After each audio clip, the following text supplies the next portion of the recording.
Hello, hi. In this session, we are going to see how to generate PWM signals with deadband and using STM32 microcontroller. So, to generate PWM signals with deadband,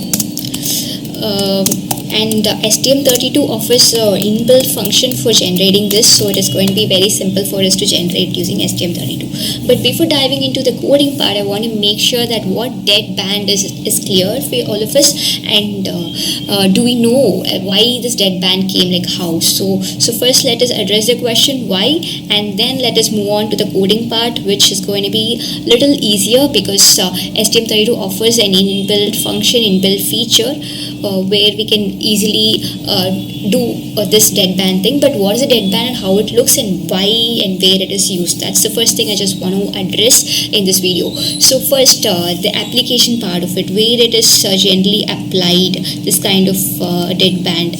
So for that, let's have two MOSFETs connected in series like this. So let me draw this two MOSFETs connected in series like this. So this is a MOSFET 1 with drain here, drain 1 let's call, and VDD, the bias is given here, and the output is taken in the middle of both of these MOSFETs which are connected in series. And then this is the source of this first MOSFET, this is the gate of this first MOSFET, and then here the gate 2 of the second MOSFET, and the drain 2 of the second MOSFET, and the source 2 of the second MOSFET, which can be grounded here like this. Very good. So these MOSFETs generally act as a switch, right? This is a switch, like transistors, MOSFETs, all these things are used for the application of switching. Okay, so that switching takes place by giving a control signal at the gate. At the gate we give a control signal, and that is how this is switching happens. So we have to give two control signals. For this control signal is why or where the PWM comes into role. So PWM is what is used as a control signal generally. So how the PWM signal is going to look, it's high low, it's going to keep going. So whenever the high logic of the PWM signal is there, or it is also called as T on, okay, high, let's say logic high, then the MOSFET M1 is going to be on, correct? Similarly, when the signal is high over here, this is also going to, MOSFET 2 is also going to be on. But there is one problem in this. The problem is that when two of these MOSFETs are on simultaneously, then both of them act like a short circuit. Or a closed switch. Closed switch is a short circuit path. So when the MOSFET is on, it acts like a closed switch. So when it is a closed switch, what happens? The VDD is connected directly to the ground. So it is the lowest resistance path where all the current can flow. So in this path, if there are any other equipments which is connected or something like that, this much of current, a short circuit would take up whatever the current the power supply is going to supply. Suppose the power supply is supplying some 5 amperes current, all 5 amperes current will flow, which is not good for the MOSFETs or any other components that are in the path.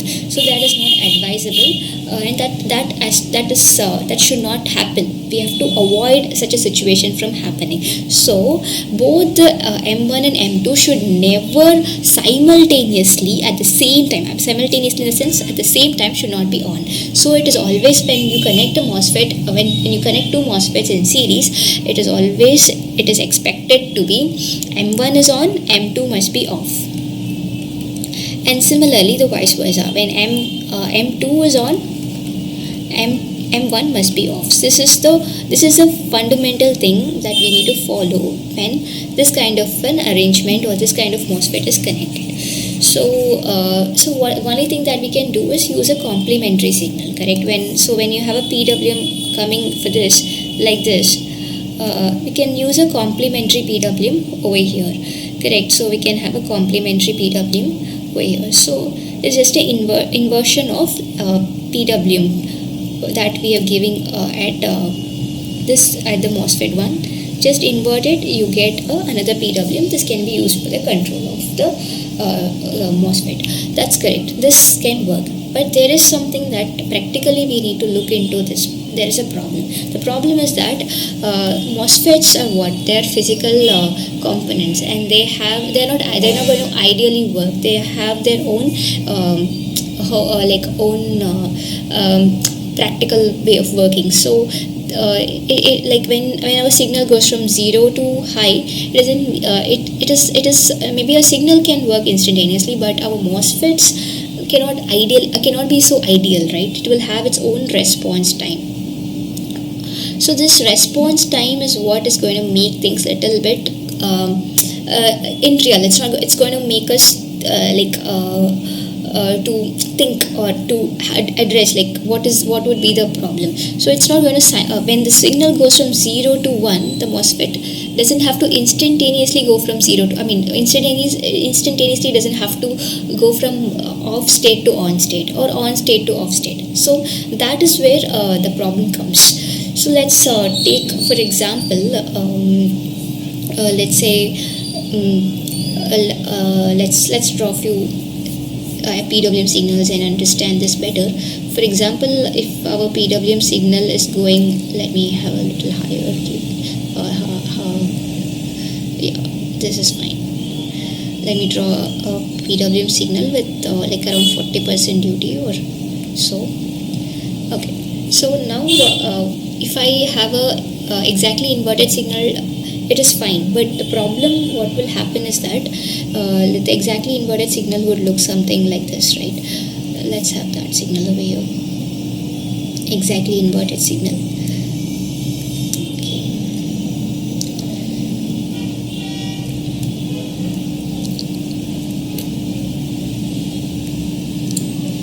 Yeah, this is around almost exactly inverted signal. So this is your PWM. Let's call this as PWM bar. So because each MOSFET has its own response time, like maybe it might respond 100 microsecond later than actually it has to respond. So if it is so that would cause a delay. There is some delay, right? From when the signal is given and to the response time, there's a small delay, maybe 100 microseconds or so, or maybe 1 millisecond, 10 millisecond. It might vary from each MOSFET to MOSFET and each manufacturer to manufacturer also, or each component to component also from the same manufacturer. It can vary. So this might cause a problem when, let's look into this instant. The signal is turning from logic high to logic low at this instant.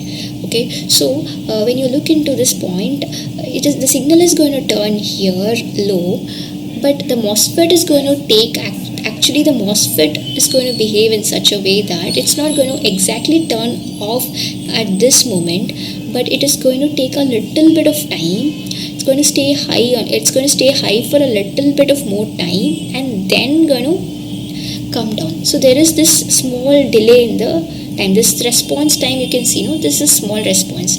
So at this point you can see this M1 and M2. So at this period of time there is two of the signals, like this and this, both of this are going to be on.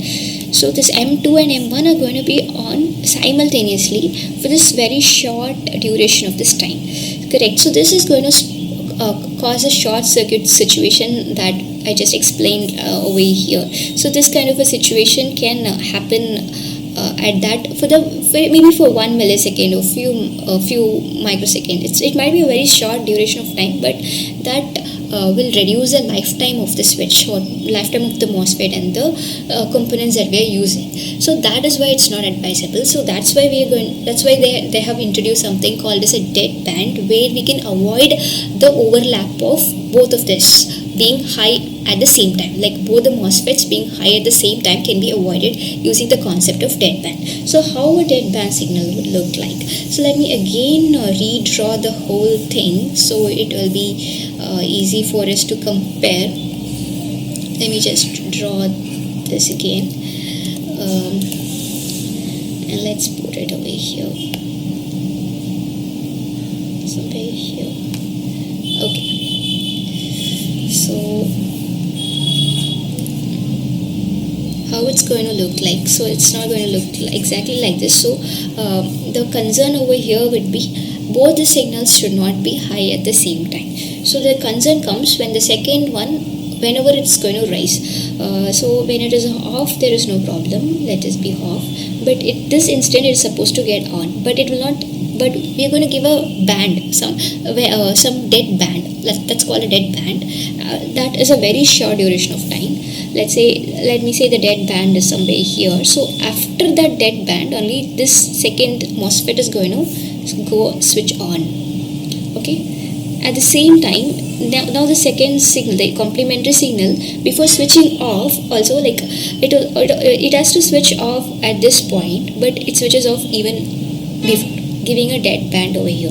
So this is called as a dead band. So whenever this complementary signal is switching on or switching off, like whenever it has to switch on, it has a dead band, and whenever it has to switch off, it has a dead band at both the times. So now it continues to go like this, and at this point it's supposed to switch on, but it gives a dead band and then switches on. And this time it is supposed to switch off, but it gives it switches off a little earlier. Here it is after, and here it is earlier, or we can call before. So this is how the dead band goes. This is how the dead band works. Whenever this complementary signal has to switch, go from low to high, it waits and then gives a delay and then comes up. Whenever it has to switches down, it comes earlier. So this is how a dead signal with a dead band looks like. So it's not that it's not impossible, or it's very difficult to generate such a kind of a signal. With our coding we can do it, but STM32 offers an inbuilt function itself to do this. So to generate these kind of complementary signals with the dead bands, nothing but a complementary signals with a dead band. Complementary, not just signals, we can say PWM signals with the added feature of a dead band, and that dead band would be useful in situations where the MOSFET is connected like this, especially when you use in a motor like a H bridge. This kind of configuration can be seen. Okay. So now let us get into the coding part of it. So for the coding part, it's not a lot of coding, just few lines of coding. 2 or 3 lines of coding, I would say. So let's go into the coding part of it. So I will just put on the commands, like the commands that we'll be using for the coding part. So we'll have this HAL function, hall timer PWM start, and this is the timer number and the channel number which we'll be using. So this is one line. Another function that you have to call is the complementary PWM. So that is negating n over here and time x this command, and again the same timer and the channel number and the timer number. And then finally you need to say how much time the T on is we need to keep. So timer 1, the timer counter, it's a compact capture register, so CCR, to set CCR, whichever CCR 1 for channel 1, so CCR 1 with whatever the T on we want for that. So if our total time period is 5,000 counts or 5,000 clock cycles or something, then 2,500 would be 50% of our duty, right? Half of it. So these are the three statements that you'll be using. Just these 3 statements with the initial configurations in the config file. We'll be good to complete our generation of the PWM with a dead band. Alright, so let's move on into the STM cubeide and create a new project. New STM32 project. So let it create a new STM32 project. Let's wait.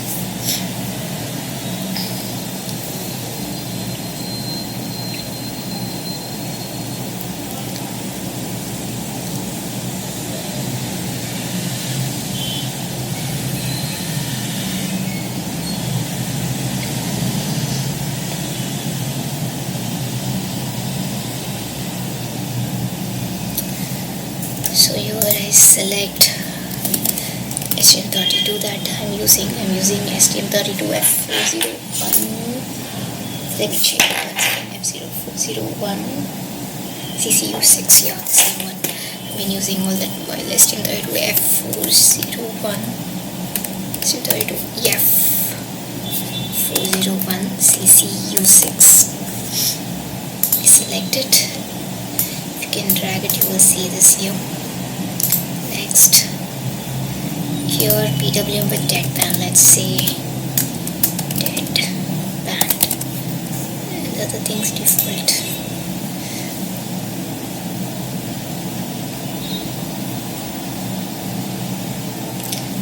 So after you saw those 3 lines or 3 commands, you should have seen how simple it is to create this kind of 2 PWMs with a dead band in STM32 cubeide, right?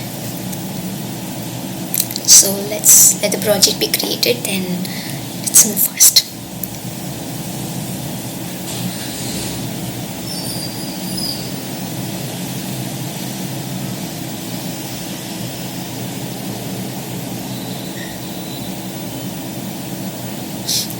Now I got the project created, and this is the .ioc file.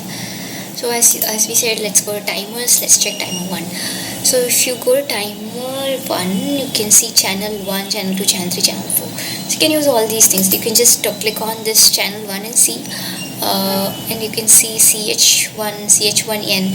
So CH1 is whatever you create on channel 1, and CH1N is the complementary. So if you create channel 1 here, and then you put CH1 in channel 2N, then whatever it is a complementary of whatever you create will come. But now that is not our goal. Our goal is to create PWM with dead band, right? So let's say PWM generation in channel 1.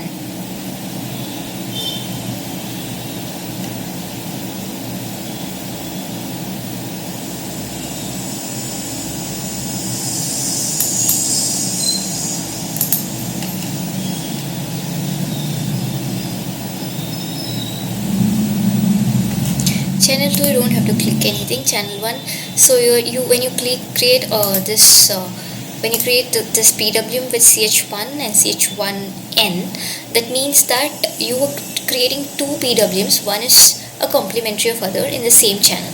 That means the same channel, but only one channel you have enabled. But you can see here there are 2 pins that are assigned for it. So here pin number A8 is your actual PWM, and pin number A7 is a complementary PWM for which you can have a dead band as well. So you have two pins assigned. One is the same PWM, which whatever we are assigning with it duty, the same duty will come. The other one is a complementary of this, that is a bar signaling. It will be an inverse, and how much is the duty we can set. So let's first check the clock here. Clock is 16 megahertz. So for 16 megahertz, let's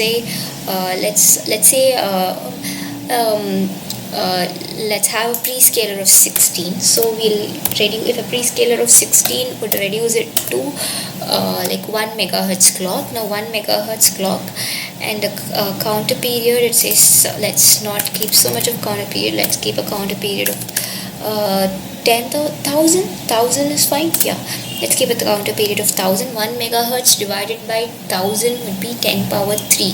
10 power 3 is just 1,000. So 1,000 means 1,000 hertz. That is 1 kilohertz. 1 kilohertz frequency is a good enough frequency for us. Let's come down. So here you see, right? Here you can see break and dead time, right? So here you can see dead. Sorry, I just went down a lot. This one is here. So you can see dead time here when I clicked it. Okay, so this is where you need to set your dead band time. So 1,000 was 10% of 1,000. 10% of 1,000 would be 1,000 into by 10, right? So 100 will be the 10% of it. So I've given 10% of dead band. Okay, nothing else. Don't change any other parameter here. Just dead time of 100. That is 10% of whatever the total duty. Total duty is counter period 1,000. So 10% of it is 100. Given that. Okay. So let us just save this configuration. So we don't have to do anything more at all. So everything else by itself is taken care of. So let's just save the file and then generate the code, and we will put our three functions which we have to put, assign those functions, and then we will be getting our PWM outputs. So the code is getting updated. So let's come down. So I've just shown you this code right here. So the first thing is HL timer PWM start the timer 1 channel 1. So let me just copy all of these three statements together and put it just before the while loop. So before the while loop, user code begin while, right? So just over here I'm just putting it. So these two statements, there doesn't have to be any change because we are using timer 1 only, channel 1 only. So the same timer channel 1, you have the complementary one with a deadband. So deadband don't mention here, it is already mentioned in the configuration file, but T on, the duty here is important. Because I've given 1000 as the total time period, so to get at least 50% duty I need to have 500 as my T on wave. So that's it. Now it's all ready to get uploaded. So let me connect my STM32 microcontroller over here and then get things done. I'm connecting STM32, the computer USB port, and then clicking on upload. And now let's see.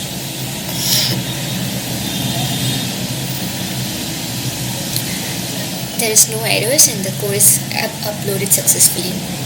Okay, because it's a new code, it's asking this just so. Okay, zero errors, and yeah, right now it's uploading. Waiting for debugger connection. So now it's recognized, and then download verified successfully. It's done. So now it's uploaded. Now we can check which pins. The pin numbers are mentioned here: pin A8 and A7. A8 is our actual PWM with 50% duty, and the A7 is the complementary one with the deadband, as we have discussed. So let us connect these pins to the oscilloscope and check it. Here I've connected this STM microcontroller to a small breadboard. You can use it with your customized setup. Now let us connect pin number A8 and ground to the scope first and check the output. So these are my probes. Like this is a channel 1, that is yellow color probe for me. So let's visualize that. So now on the oscilloscope we are able to see this PWM signal of 1 kilohertz frequency.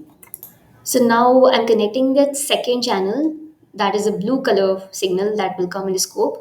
So now the thing is they both must be inverted but should have a small dead band between them. Now let me make the time scale a little smaller so we'll be able to zoom in and see the signal. The dead band is clearly visible here. So before the blue color signal rises up, it gives a small delay. Similarly, before the signal, yellow color signal rises up, the blue color signal falls even before that. So it looks very nice and very clear in the scale, the dead band. I'm just increasing the time scale just to have a bigger picture. This bigger picture it may not be that obvious, but when you zoom in, it is very clear.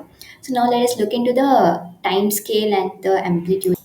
So one box is 5 volt vertically, and horizontally it is 1 millisecond. So the T on and T off comes in one box. That means it is 1 millisecond time period. So 1 divided by 1 millisecond is 1000 hertz. So the frequency is 1 kilohertz exactly. Thanks for watching this video. If you like this video, please like and subscribe.